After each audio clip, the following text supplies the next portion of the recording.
పూర్వకాలపు యొక్క సంస్కారం వాళ్ళని బలవంతంగా లాగి వెనక్కి లాగేస్తున్నదని చెప్పేస్తున్నాడు. చూడండి, పూర్వజన్మ దుస్సంస్కారం. ఏమిటా సంస్కారములు? చూడండి, కామయేష క్రోధయేష రజోగుణ సముద్భవ మహాశనో మహాపాప్మా విద్యేన మిహ వైరిణం. వైరి శత్రువు. అది జీవునికి శత్రువులు బయట మాట దేవుడికి ఎరికారు, లోపలే శత్రువులు ఉన్నారు. చూడండి, ఈ లోపల శత్రువులు జయించలేవాడు. అందుచేత వాడు ఎంత గొప్పవాడైనప్పటికీ డౌన్ ఫాల్.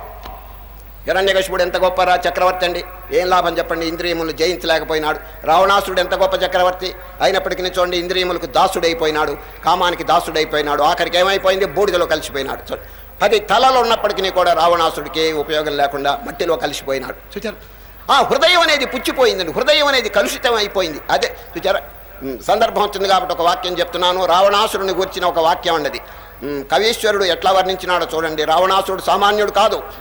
జాతో బ్రహ్మ